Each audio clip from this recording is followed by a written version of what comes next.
Hello, everyone.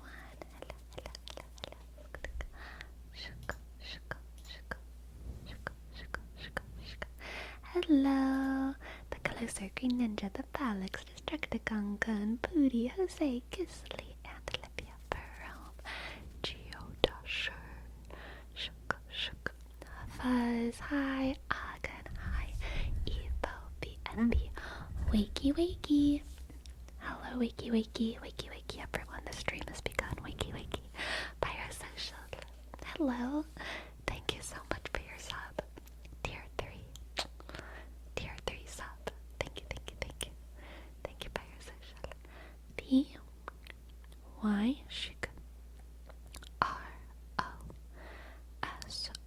shik C-I dot A-L-1.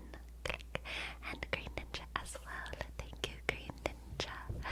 Thank you, Green Ninja, for your sub. G-shik R-sk E-E-N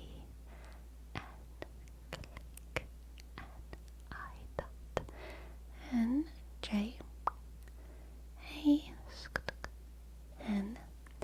Thank you. And Biosocial, thank you also for gifting a sub to Frenchie and Fuzz. Oh my goodness, Fuzz. What the heck? Thank you. Thank you for gifting 10 subs.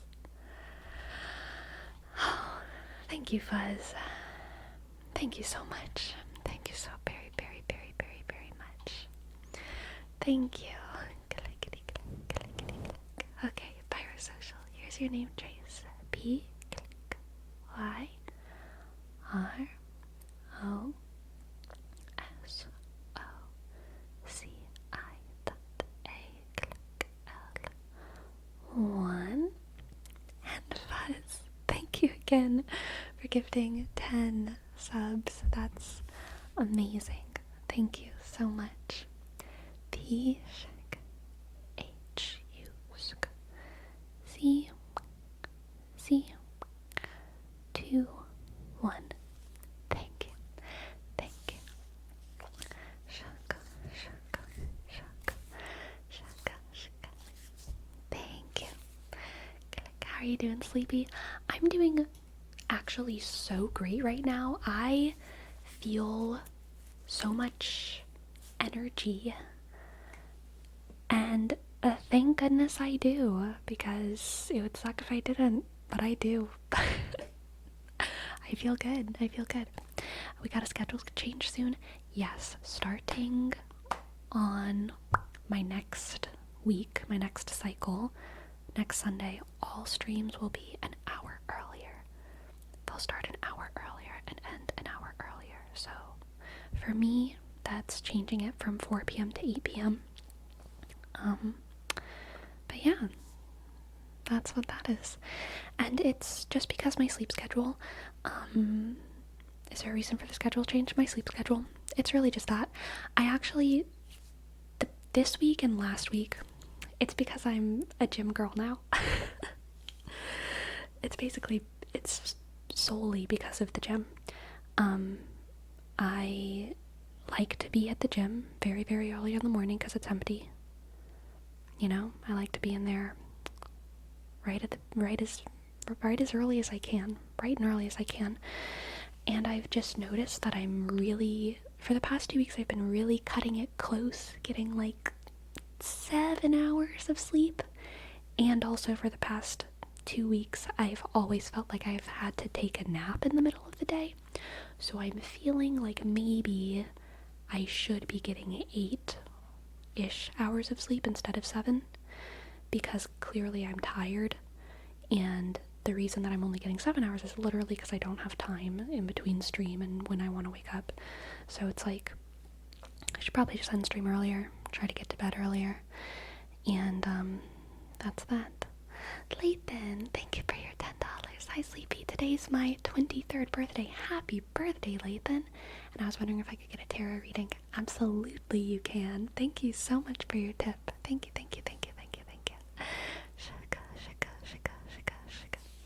Happy birthday. Happy birthday, happy birthday. Click. Yes, Lathan, you get to pick the deck today, alright? It's your birthday gift. I'll give you your choices. We have the Hush Tarot, the Fae and the Ferns, or Anima Mundi, okay? Lathan. Which of these decks calls to you? The Hush, you've got it. That was actually the one that I was gravitating towards myself today as well, so same wavelength. When I used to go to the gym, I always like to go as early as possible, like 5:36 a.m. Yeah, for real. The difference in busyness is insane. Like, once it hits like 7 a.m., it's like the whole town's in there, and like, I'm not about that. Just not about that. Yeah. It's even worse at 6 p.m. I know. It's so bad in the afternoon. So bad. So, I like being there in the early wee hours. Alright, let's see what the cards have for Lathan. I've been using other decks for so many days in a row, and the other decks have thicker cards, so this deck feels so thin to me. It's like so easy to shuffle.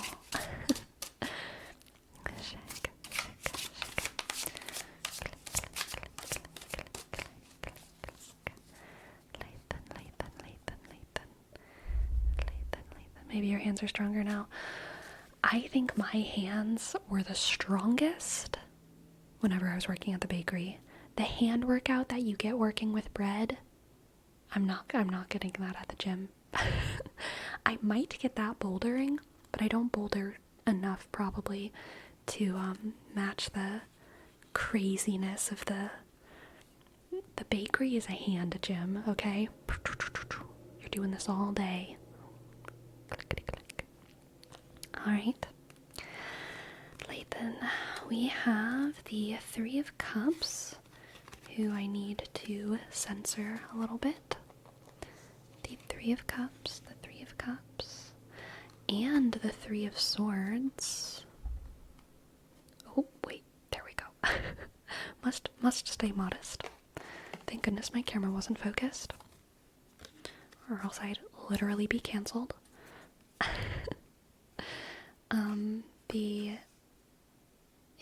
Three of Cups, Three of Swords, 5, 6, 7, 8, and the Eight of Wands. Click, click, click, click. Shika. Where did you order this deck? I actually got this deck from a shop in a town, but you can order it online. It's called the Hush Tarot. It's it's well known. It's not super well known. It's well known if you're in the tarot deck community. But yeah, it's one that a lot of people really like, and I really like it. Hush, the Hush Tarot. Yes, the Three of Cups. Interesting combination with the Three of Cups and the Three of Wands. And the Eight of Wands as well. So I'm gonna be honest, Lathan, what I see here is a full replacement of your inner circle, your friend group.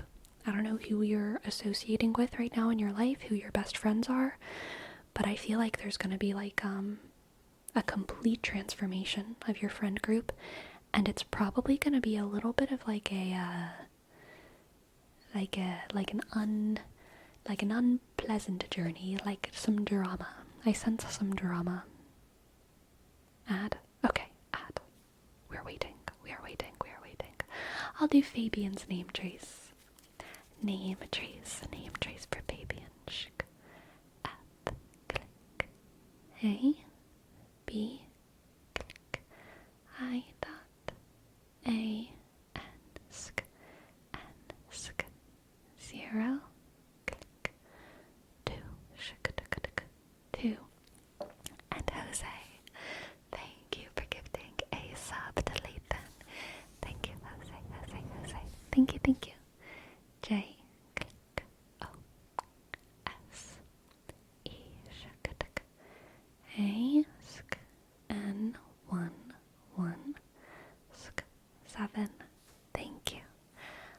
very much, Jose. Very, very generous of you.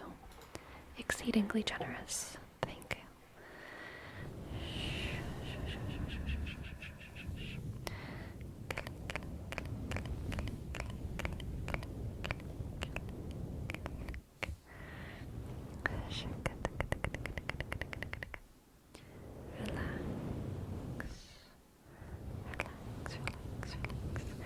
I returned. The last I heard was a replacement of my inner circle. Yes, exactly.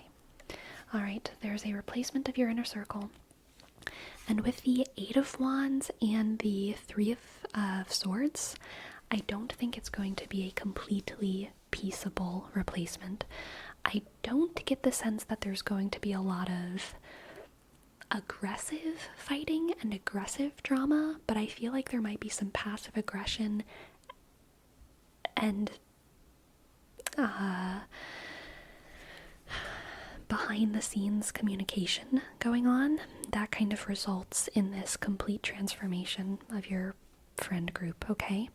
But your new circle, the new people that you associate with, you're gonna have a great time with them, okay? That 3 of Cups is like a beautiful, wonderful, happy, floaty, bubbly time with people that you love, you know? So you're gonna have a good time. And honestly, because all these cards are so close together, I think you might even have a good time bonding over whatever the hell happened with your root inner circle, with your root friendship circle. I feel like there's going to be a specific event. The 3 of Swords is usually kind of pointing to a specific event where people feel betrayed or heartbroken, or they get the rug pulled out from under them. So I think that some kind of shit's gonna go down in your friend circle, okay? There might be some kind of betrayal, some sort of deep drama, and I think that there's gonna be a lot of passive aggression as a result of that, and then a lot of kiki with your new friend group, okay? Let's get some more cards. That's so interesting. Now we have the 8 of Swords. So we have 2 3s and 2 8s. 2 3s and 2 8s. The 8 of Swords. Okay. So someone is feeling guilty. There's someone who feels like, I think it's almost going to be too easy to close some doors in the wake of whatever hurt this is, okay? It's going to be too easy to close some doors. You know how sometimes someone spreads a rumor? And like maybe it's true or maybe it's not, but either way, whoever the rumor's about, it becomes extremely easy to just be like, well, okay, I didn't like them anyway, now I'm not going to invite them to anything, and I'm going to blame it on this rumor that's about them, even though I'm not even really sure if it's true, and I don't really know the context, but it's a pretty good excuse to completely cut this person out of my life, so I'm just going to take that opportunity. Yeah, I'm not sure if, I don't think that that's exactly what's going on, but it's something similar. It's like, it's becoming very, very easy for you to cut someone out of your life. And I think that you know deep down that maybe there is more context there. And that if things had gone more slowly, and that if communications could have been more direct and less passive aggressive, there might have been an opportunity for forgiveness, and there might have been an opportunity for empathy and growth. So there could be not only a betrayal / replacement of your friend group, but also a reconciliation if you are open to that, to kind of listening to that regret and listening to this anxiety. I definitely think that there's a possibility of a reconciliation here. But I'm not sure yet, so Lathan, can you choose for me? Sorry if that was loud. Whether you would like one of these holographic oracle cards, pink, or this is upside down. One of these holographic oracle cards, the Clow Oracle, or the Woodland Wardens. These are your choices. These are your choices.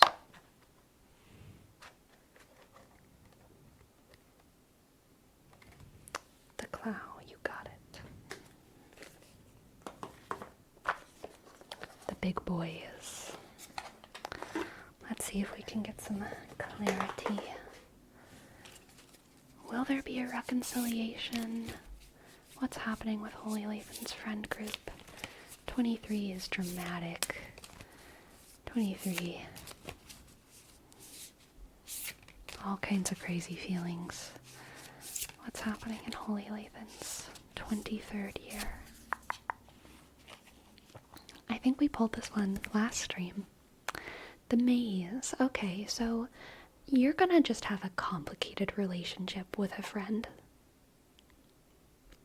Okay, you're gonna have a complicated up and down relationship with someone this year, and I think it might be kind of a defining factor of your 23rd year is going to be just this kind of volatile relationship that has a lot of ups and downs.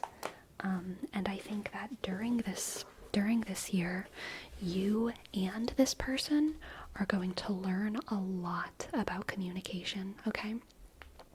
The Eight of Wands here, the Eight of Wands, is really all about quick communication. Quick, chaotic, sometimes even too fast communication. And then the Eight of Swords a lot of times is about suffering in silence, a feeling of unfulfilled conversations, unfinished conversations that haunts you. Or like, maybe you weren't specific enough yesterday when you were trying to have this conversation, or you're wondering what they meant when they said X, Y, or Z thing, and you can't get it out of your mind because you're confused and you don't have clarity. So the combination of these two cards with the maze makes me feel like you're going to have a lot of relational communication learning this year. And you'll come out the other end wiser, alright? Knowing how to navigate something in a new way. Shika, shika, shika. Thank you for letting me read for you. I hope that resonates. I hope that is helpful in some way for you. And I hope that you enjoyed. Thank you. Thank you, thank you. Thank you for letting me read for you. And Zal, thank you for your prime. Thank you, thank you, thank you, thank you. Thank you. What were the two cards that were threes? It was the Three of Cups and the Three of Swords. Three of Cups, Three of Swords. Three of Cups, Three of Swords. Zal, here's your name trace. C H A 1 L L L. Thank you so much for your prime. 21 months is wild. Thank you. Thank you, thank you, thank you, thank you. Click, click. What does Clow mean, or is it a proper name? Yeah, it's a proper name. Hi, Cat Lady Kate. Hello, welcome in, welcome in. Shika, shika, shika, shika, shika, shika. Can't sleep again, so back here I am. Welcome in, Adeptal. I hope that we can relax you. I hope that we can get you to sleep. Man, the worst, my least favorite thing about being an ASM artist is that when I'm doing very serious market research, I fall asleep. Whenever I'm like, let me see what the other ASM artists are doing so that I can get inspiration. Let me check out my analytics and see whatever other people are watching. Let me see what all my favorite creators are making, see if I can get inspiration. I just fall asleep. I was having a moment earlier today where I was like, I was trying to watch Gentle Whispering's newest video while planning on what my next video would be, and I literally was just like, I can't stay awake right now. Her voice, she's so lovely. I just want to fall asleep right now. You can't analyze your peers because they work against you, making you sleep. True. We're all just sabotaging each other constantly. Sabotaging each other's work ethic. Do you get ASMR? Oh yeah. Oh boy do I. Thank you, Green Ninja. The energy is high today. Just wanted to see what the cards might have to say about it. Alright. Let's do it. Let's do it.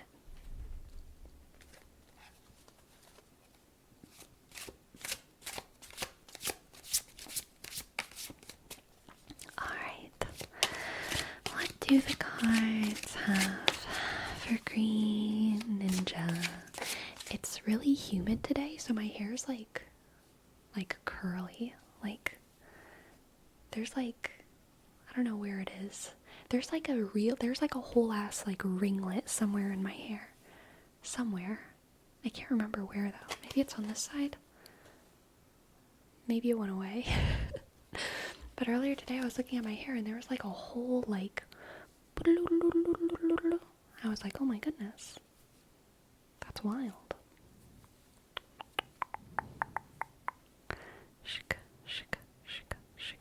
That reminds me, Sleepy, did the mattress makers ever get your link fixed?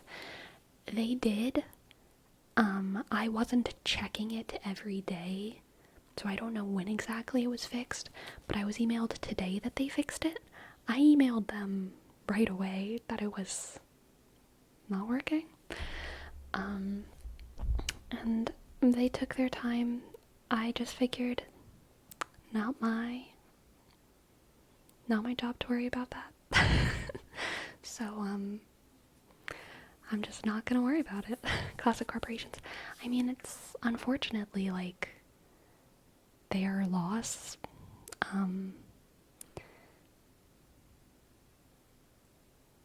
So that's that. Let's see what the cards have for Green Ninja.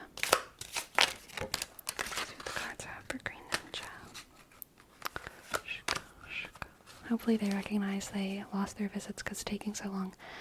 That's what I'm hoping as well. I say it's their loss with a lot of confidence because I'm, in my deep heart of hearts, very nervous. But I know that they know it's their fault. Right? So it's fine. They've been super nice as well. They've been super, super nice to me. So they did a good job on all fronts. I think it's just unfortunate that I feel like the video went up like right before the weekend, so they didn't, get to it probably until the weekend finished. Alright, Green Ninja. We have the Two of Cups, the Queen of Cups, very cuppy, and the High Priestess. Oh my goodness. Okay, the femme energy is pouring out today, Green Ninja. The energy is high. A river flows in you.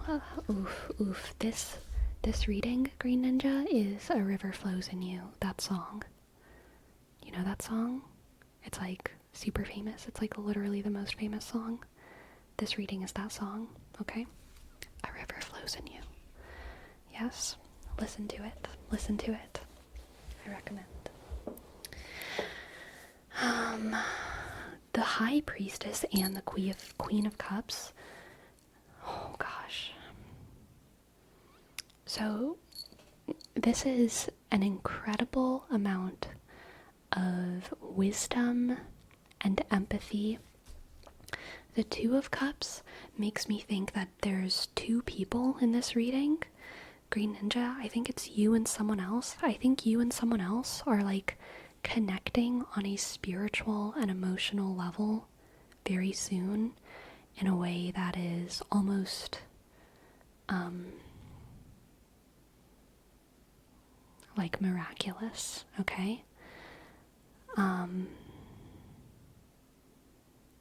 not sure if you're familiar with the term twin flame, but this feels like a twin flame encounter. In kind of esoteric thought, there's a little bit of discourse around soulmate versus twin flame.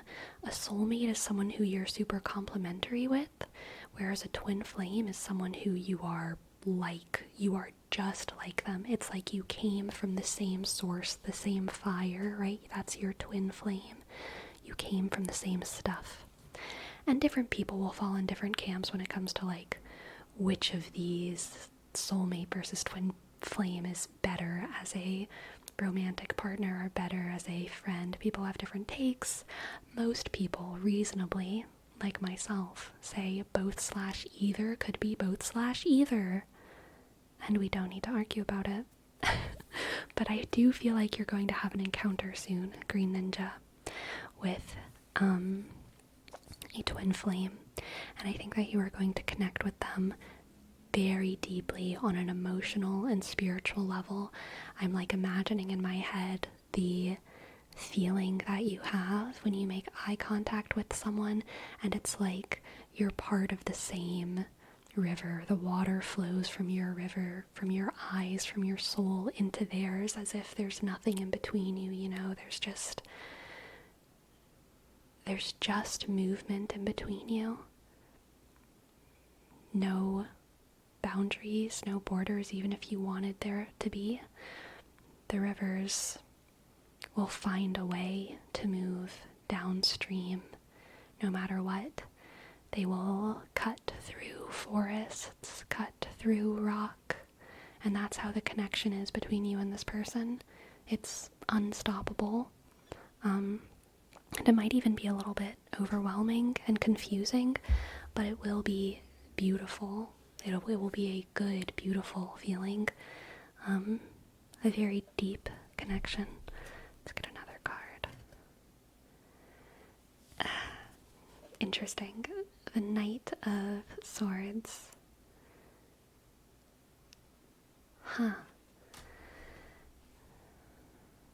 So the Knight of Swords is literally making me feel like someone is going to come between you and this person. I think someone's going to be challenged by the connection that y'all share. And they're going to be that dumb rock, be that dumb log that thinks that thinks it can stop a river. But yeah, there's some kind of strange spiciness thrown into the mix here. Some kind of conflict that is some kind of force that is angry and assertive, but powerless in the face of these three cards. All right, it's not going to stand a chance, really, but it'll be there. Trying to like debate bro its way into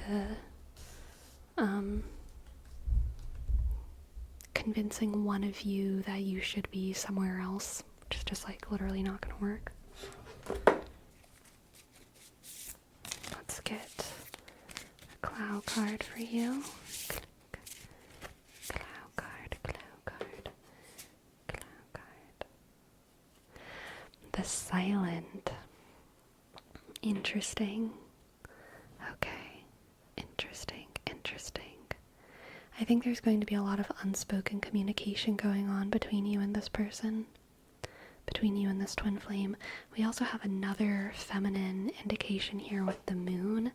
The High Priestess is the Moon card. The Moon is sneaky. Because remember how I talk about how all of the major arcana have a celestial coordination. The sun card is, of course, the sun. The high priestess is the moon, and the moon tarot card is tied to Cancer. Cancer, the star sign. No, wait, no, that's not true. The moon is tied to Pisces, the star sign. Cancer is tied to the Chariot, but the high priestess is tied to the moon. The high priestess is tied to the moon. And the Queen of Cups is also, the Queen of Cups and the Two of Cups also have a lot of moon energy. So there's a lot of feminine energy here. The only non-feminine energy is this Knight of Swords. And that Knight of Swords, I feel like, is going to try and harsh the vibe. It's going to try and colonize, okay? It's going to try and conquer. It's going to try and conquer a people that can't be conquered simply because they don't work in that framework, you know? It's like how the forest doesn't know it's being colonized, right? People might know they're being colonized, but a forest doesn't know. A forest doesn't know. A river doesn't know. And that's the vibe here with this Knight of Swords. The Knight of Swords is operating on a totally different, like, framework from whatever is going on between you and this person. And because of that, they might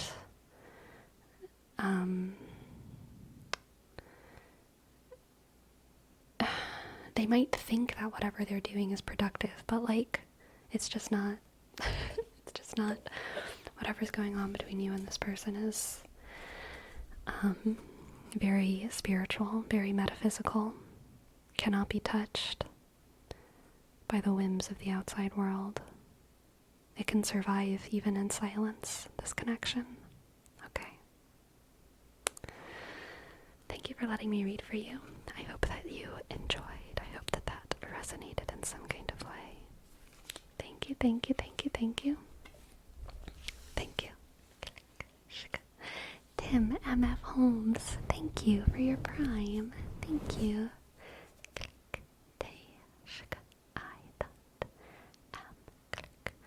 Big M, F, H, O, L, M, E, S. Thank you. Thank you for your prime.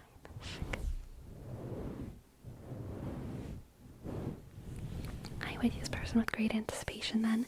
This is what I was wanting to hear actually, lol. Amazing read as always. Thank you, Sleepy. You're very welcome. You're very welcome. Very welcome. What's the humidity percent like over there? I don't know. I don't count that. It's enough. Does it say it on my weather app? Will it just say it somewhere? If it's not right at the top, somewhere obvious, I'm not gonna look for it, okay?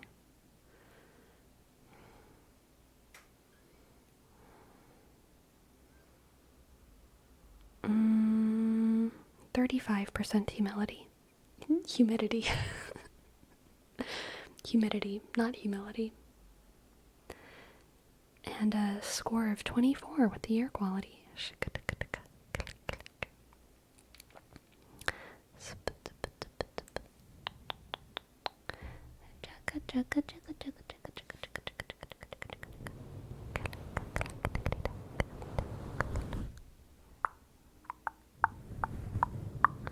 That's nothing, TBH. Yeah, it's honestly not. I agree with you, Adeptal.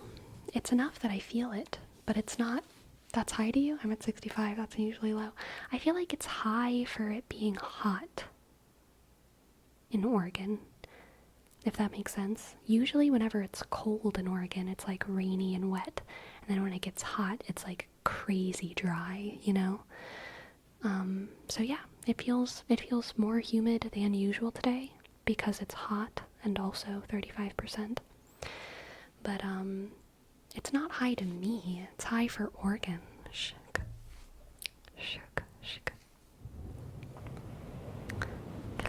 57 here, and that's at night, and it's still surprisingly low. Nice. Humidity's 42 over here in Washington. Nice. Compared to the south, it's a cakewalk. Yeah, exactly. I grew up in 100% humidity, okay? I grew up underneath the sea. Alright? Shk, shk, shk, shk. Click, click, click. I bet your glasses don't even instantly fog up when you step outside. They don't, which is amazing. Ugh. Yeah, you go out and you can feel the humidity in the air. I remember so often whenever I was a kid, I mean, I grew up in Louisiana, right? So I was super acclimated to it, but I had family in California.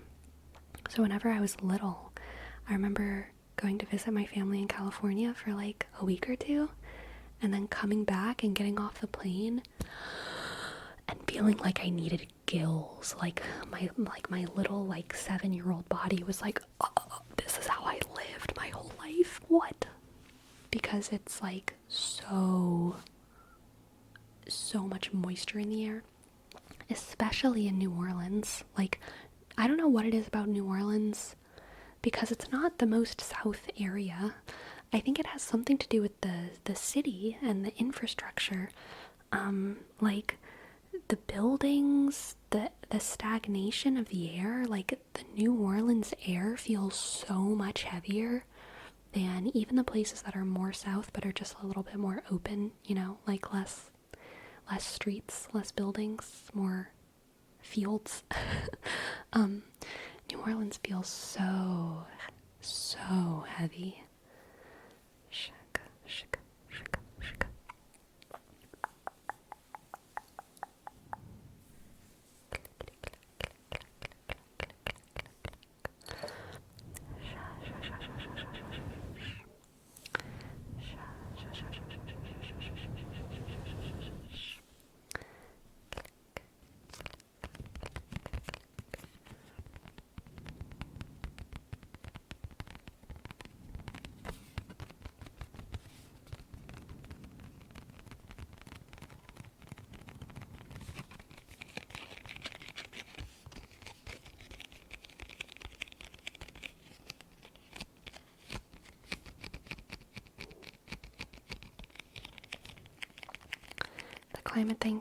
The climate change thing is getting out of hand. Every year it's getting hotter and hotter.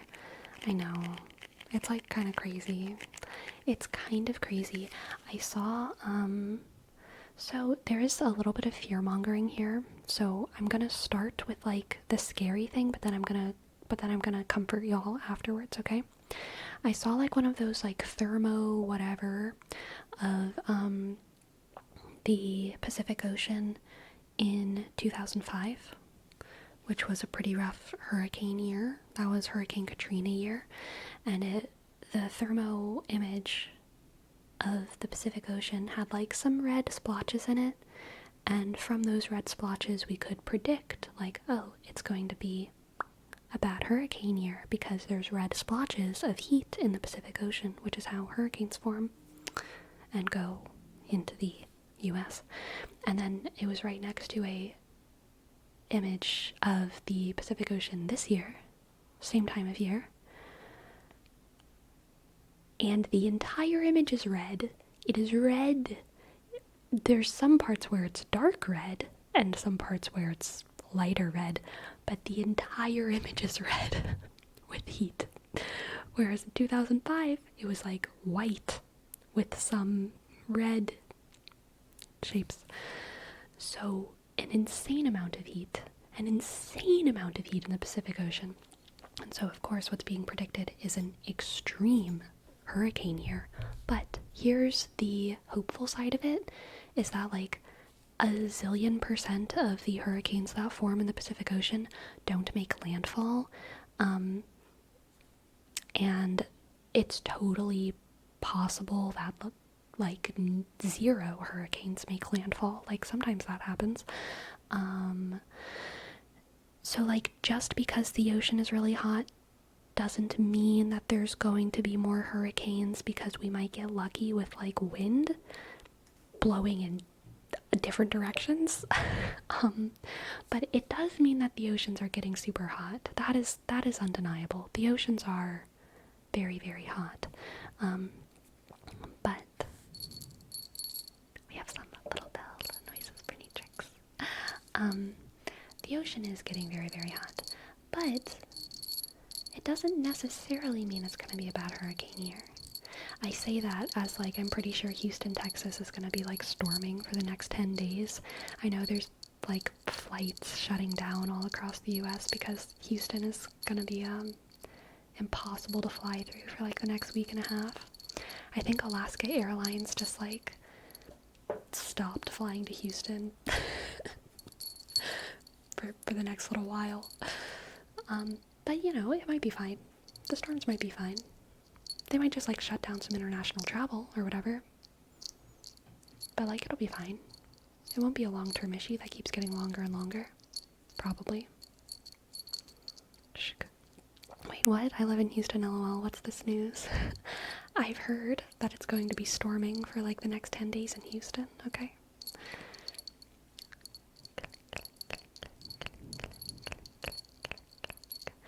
Mexico is having warnings for really heavy storms. Today at work, we were informed that we may have people from there not being able to log into work because the storms may hit. Damn. Here it's 67% and about to rain, thank God, because the heat these last few months was horrible. But now not only some rain showers, but tropical storms and hurricanes. We went from one extreme to the other. I don't get people who go on holiday to hot countries to sweat buckets. Yeah. Oh my gosh, Jamie. I wish I was the new league champion Aurora, but she's a cringe top lane mid laner, alright? If I get back into league, I am playing Aurora as a support, and no one can stop me. No one can stop me. No one can stop me. Because I want to play her. Because I really like her. And I want her to play support.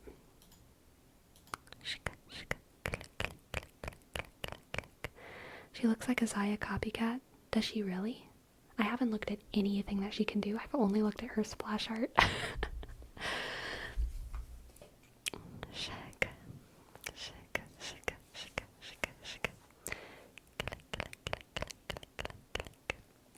I know, long bunny ears. I would love to cosplay as Aurora, okay? Cosplaying as Aurora might be the thing that gets me back into League of Legends.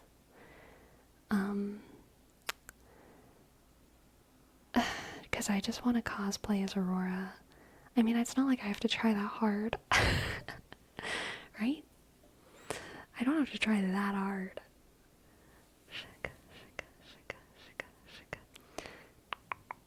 Do you think a League developer was watching your stream when coming up with the jam concept? If a League developer cared about me at all, they would have made Aurora a support. Alright? Clearly they don't care.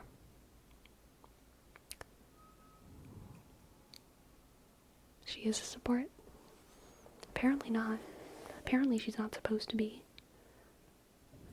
But obviously she should be. Obviously she is supposed to be spiritually.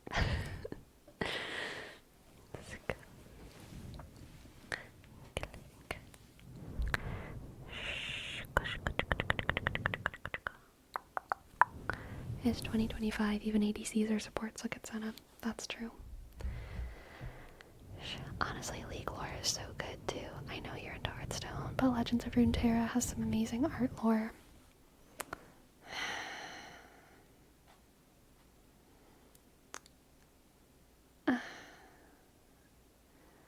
But Hearthstone, my MMR, I care so deeply about my Hearthstone MMR. I can't care about two MMRs at once. I can only care about one. Arcane 2 is coming up. Really need tricks. Really need tricks. Sleepy, in what division are you in? I don't play League. Are you asking a League of Legends question? Is that like what rank am I? But you're asking it weird? I don't know. MMR update? Pass Woozy? No, I have not. I think I'm like at flat 6,000 right now. I've lost MMR. They updated and they added buddies and it exploded the meta, and it's, in my opinion, much harder now.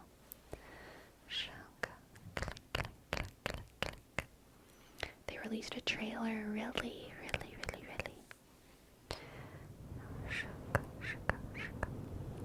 Why is Susie so good at every game? What does the man eat? I'm pretty sure he eats ice cream, mochi, and Oreos, and vegan chicken nuggets. From what I've heard. Okay?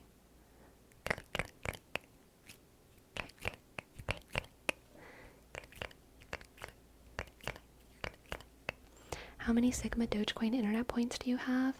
Like, 6 or 7.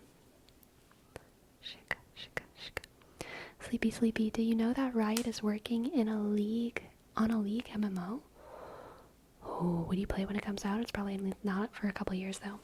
I mean, obviously I don't know. I've never gotten into an MMO. The only MMO that I've ever tried was Guild Wars. And it was fun, but it only lasted like 2 months or something that I was playing it, so I've never like really gotten into an MMO before. So like I don't really know, because I've never gotten into an MMO. But maybe, I don't know. Now be the plug. Thank you. Thank you for your sub. Thank you for your sub. And click A, shk, P, click P, shk, Y, click D, shk, H, shk, E, P, shk, L, U, shk, G, shk. Thank you. Also a League fighting game called 2KXO. 2KXO is a horrible name. Like, look at it with your eyes. What the fuck is that? Horrible. People will call it 2K probably. Yeah, because it's 38k less than Warhammer. That would be funny. Like, I would like it if, like, the Warhammer games came out with, like, a 2k game. That was just, like a silly little joke. I guess that would be, like, modern day, right? I don't know.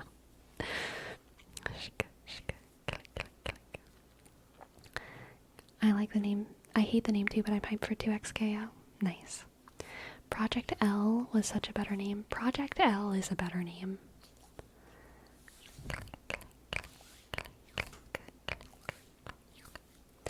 Typographically, 2KXO looks bad, as if it's supposed to be symmetrical, but it's not. Exactly. It's very confusing looking. It's very bad.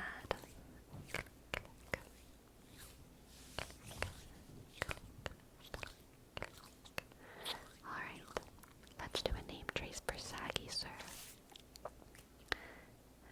S-A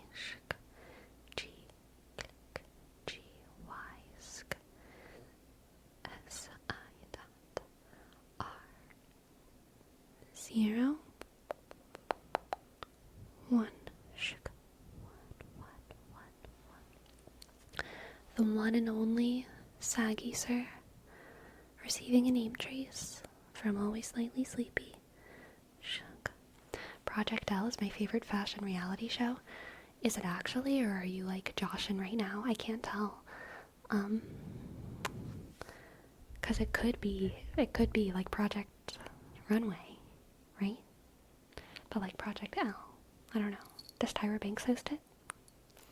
The reason for 2XKO is that each team has 2 fighters that can tag in and out. So I don't know how bad. One team gets 2 XKOs, 2 times KOs. Oh my god, so it's 2 times KO, not 2 XKO. The name made her sleepy. It did. It's such a bad name. I'm just exhausted now. It's Jerome is right. This League of Legends riot, so boring. So boring. Can we talk about like Nurgle or something?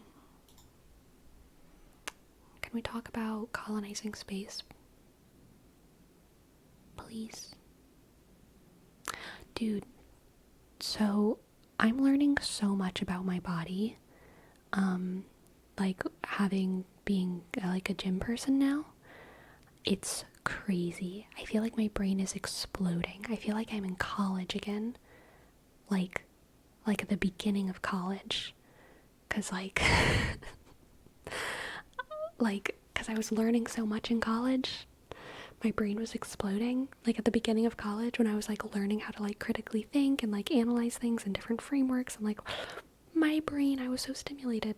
That's how I feel whenever I'm like going into the gym, because I'm learning so much. I just learned like this week, I really was like learning about my shoulders. I didn't know that delts and shoulders were the same thing, okay?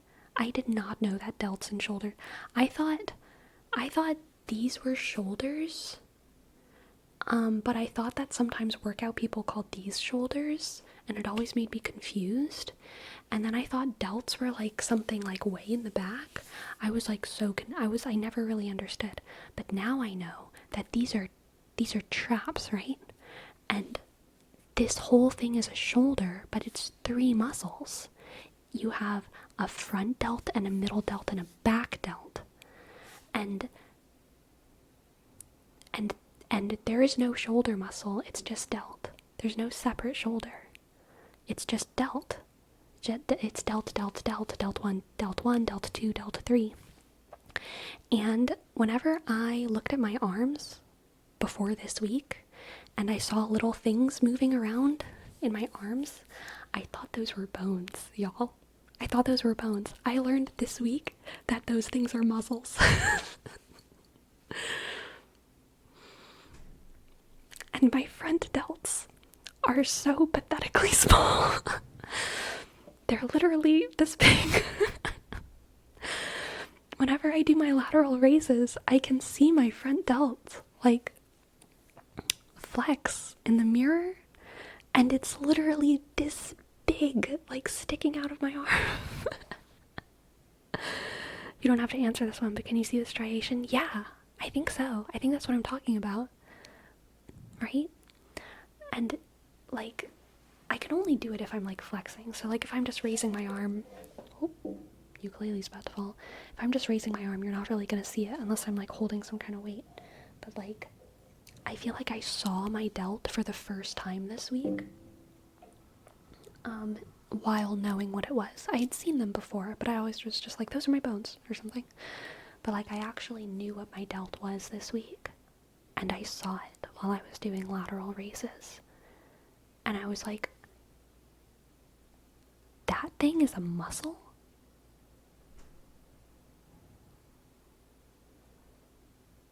What the?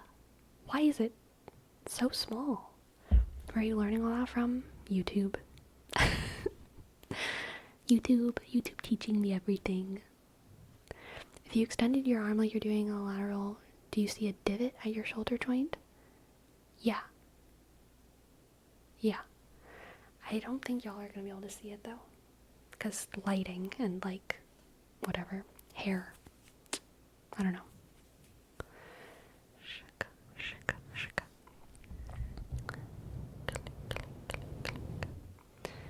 You get a good front delt workout when you bench press. Gotcha. I did not try lateral holds. Is that just when you hold them? When you raise your arm and you hold them for a long time? Is that all that is?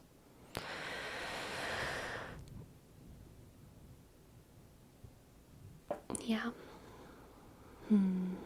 I see. I can see the divot right there.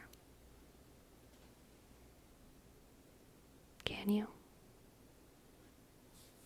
I don't know which divot you're talking about.